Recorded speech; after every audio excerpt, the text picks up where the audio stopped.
Bonjour, ici Dr. Sophie Côté, psychologue. Aujourd'hui, on va parler des expériences traumatiques et de la manière d'intervenir quand on a du matériel de cette nature en thérapie.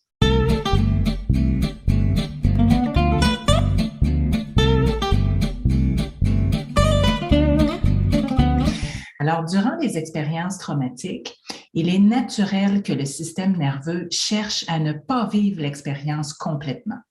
L'épreuve est juste trop insupportable. Alors, dès les premiers moments de l'expérience traumatique, un processus de dissociation et de suppression de l'expérience se met déjà en place sous une forme ou sous une autre à différents degrés.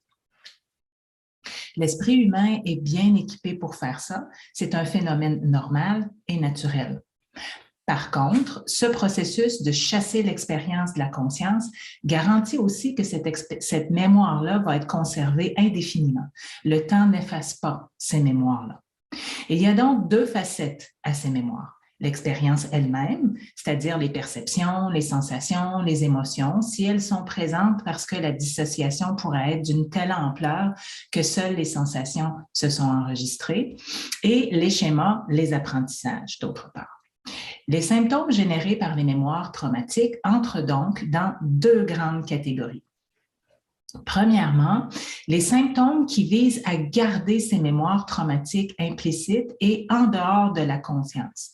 Donc, l'émoussement de l'affect, les comportements d'évitement, les symptômes dissociatifs en présence de stimuli similaires au trauma, les addictions et les comportements compulsifs, etc. Donc, ce sont leurs solutions pour éviter d'être en contact avec le souvenir insupportable de l'événement lui-même, c'est-à-dire bel et bien l'expérience d'être en contact avec la mémoire épisodique de l'événement traumatique. Deuxièmement, les symptômes générés par les schémas appris au contact des événements traumatiques. Ça concerne alors la mémoire sémantique, c'est-à-dire les apprentissages émotionnels, comme on en parle classiquement en thérapie de la cohérence. Les schémas génèrent des symptômes qui sont les solutions apprises dans le contexte des événements traumatiques. Par exemple, les comportements appris au contact d'un parent violent et qui visaient à éviter de déclencher leurs explosions de colère sont reproduits automatiquement plus tard dans d'autres contextes par effet de généralisation. En somme, le premier type de symptômes vise à éviter de retrouver l'état de terreur et d'impuissance vécu pendant l'expérience traumatique. C'est une menace interne. Et le deuxième vise à éviter la conséquence anticipée de déclencher une réaction ou une situation redoutée dans le présent, une menace externe. Quand nous percevons des signes de matériel traumatique sous la forme de sensations très intenses ou insupportables dans le corps, nous ne procédons pas selon la présomption que le matériel contradictoire sera déjà présent dans la mémoire du patient ou pas. À ce point de la découverte, cet élément-là demeure toujours imprévisible.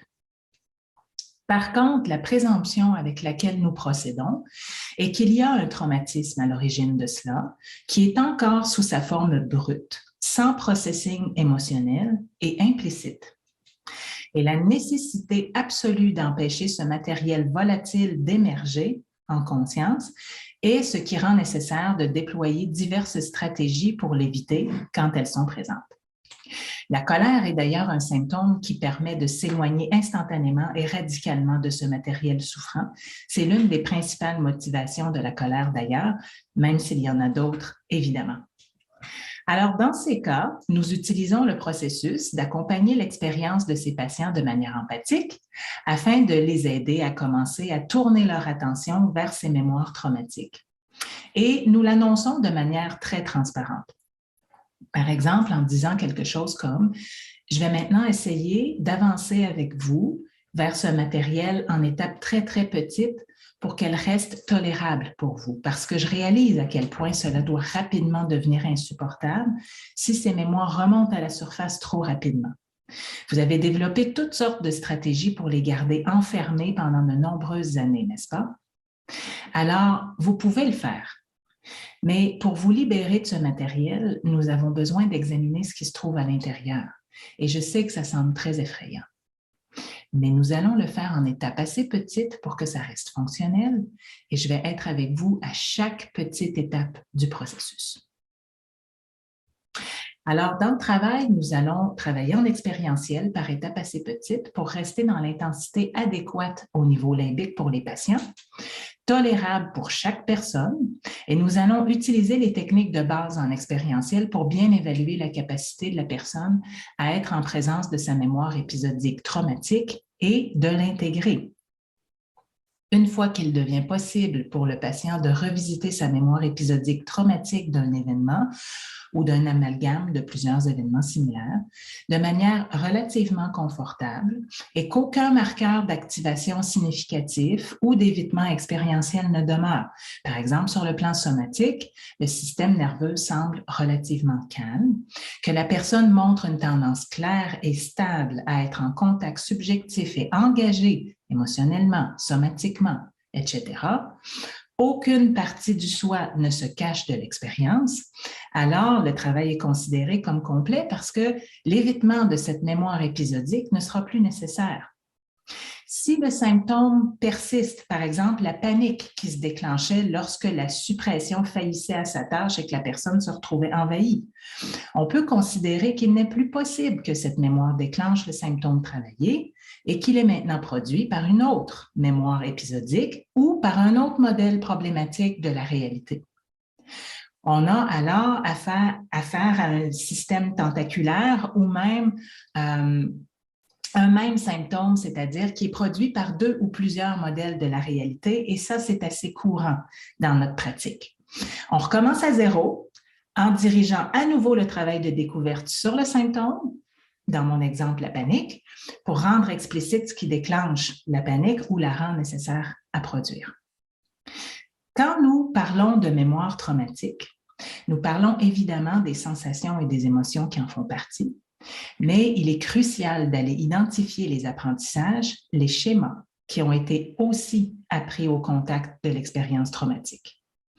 Une fois que la décompression de ces mémoires est tolérable et assez avancée pour bien rendre explicite tout ce matériel, alors seulement nous pouvons évaluer quelles expériences contradictoires permettraient de provoquer leur désapprentissage, qu'elles existent déjà sous forme de connaissances contradictoires ou que nous ayons à les créer, comme dans une reconstitution structurée visant la création d'un sentiment de pouvoir, ou un autre classique avec les mémoires traumatiques, l'exercice « Je suis dans ma mémoire ».